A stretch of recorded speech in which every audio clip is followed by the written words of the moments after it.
L'amour harcelant de Elena Ferrante. J'avais lu le premier chapitre. Ça intéresse certains. Moi aussi, cet auteur m'intéresse.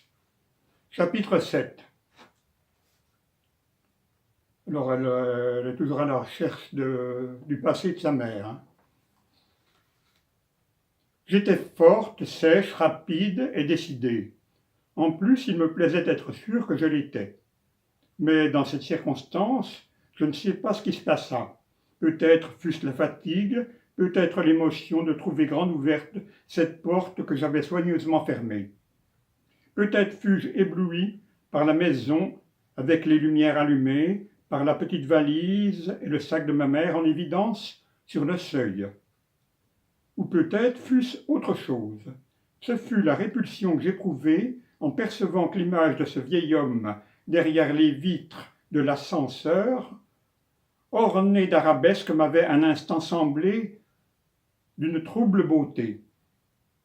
Ainsi, au lieu de le suivre, je restai immobile en m'efforçant d'en fixer les détails, même après que l'ascenseur eut disparu dans la cage de l'escalier.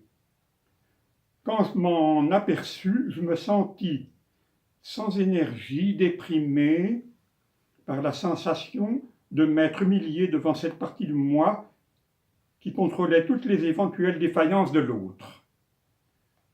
J'allai à temps à la fenêtre pour voir l'homme s'éloigner dans la ruelle, sous la lumière des réverbères, marchant bien droit, d'un pas réfléchi mais non point difficile, tenant au bout du bras droit le sac bien tendu et détaché du corps, avec le fond de plastique noir qui rasait le pavé.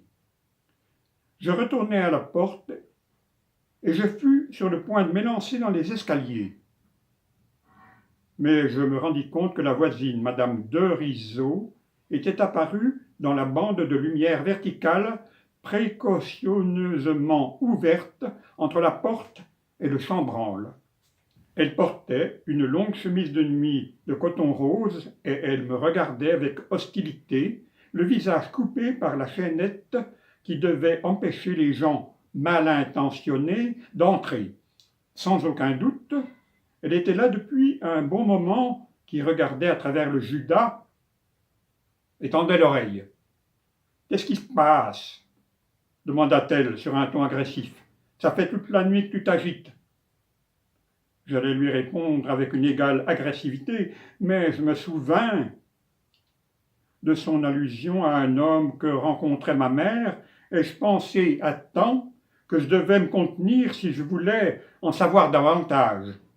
Cette allusion cancanière de l'après-midi, qui m'avait agacé, j'étais maintenant forcé de désirer qu'elle prît la forme d'un bavardage circonstancié, d'un discours dédommagement pour cette vieille femme seule qui ne savait comment tuer ses nuits.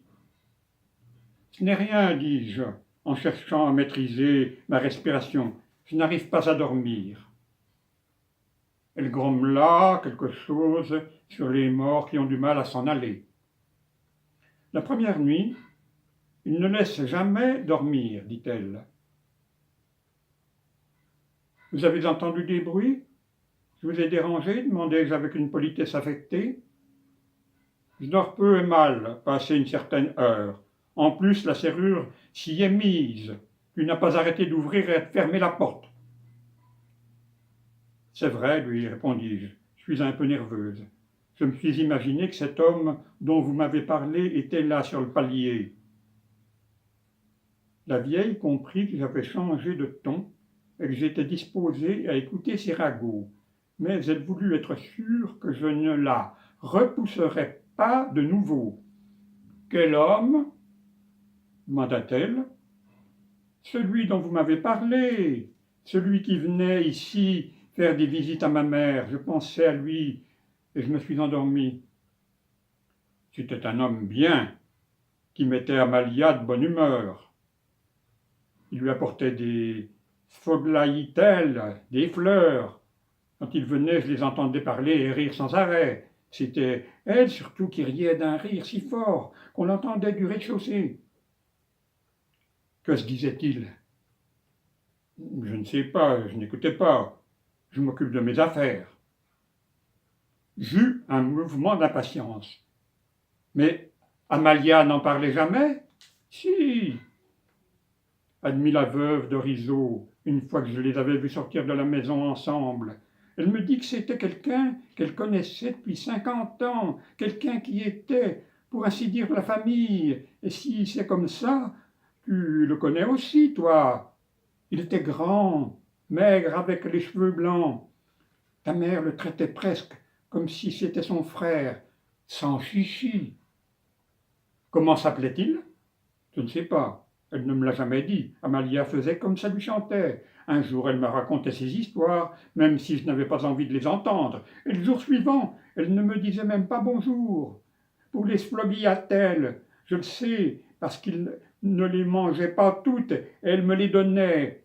Elle me donnait aussi les fleurs, parce que le parfum lui faisait mal à la tête. Elle avait toujours mal à la tête dans les derniers mois. Mais quant à m'inviter et à me les présenter, ça jamais. Peut-être craignait-elle de vous mettre dans l'embarras. Mais non, elle voulait garder sa vie pour elle, je l'ai compris, et je me suis tenu à l'écart. N'empêche, je dois te dire qu'on ne pouvait pas se fier à ta mère. En quel sens? Elle ne se conduisait pas comme il faut. Moi, ce monsieur, je l'ai entrevu seulement. Cette fois-là, c'était un beau vieillard, bien habillé, et quand je les ai rencontrés, il s'est incliné légèrement devant moi. Elle, par contre, elle s'est tournée de l'autre côté, elle m'a dit une grossièreté. Peut-être avez-vous mal compris. J'ai parfaitement compris. La manie lui était venue de dire des obscénités à voix haute, même quand elle était seule. Et puis, elle se mettait à rire. Je l'entendais d'ici, de ma cuisine. Ma mère n'a jamais dit de gros mots. Elle en disait, à partir d'un certain âge, il faudrait un peu de retenue. C'est vrai, dis-je. Et me revinrent à l'esprit la petite valise et le sac sur le seuil de la maison.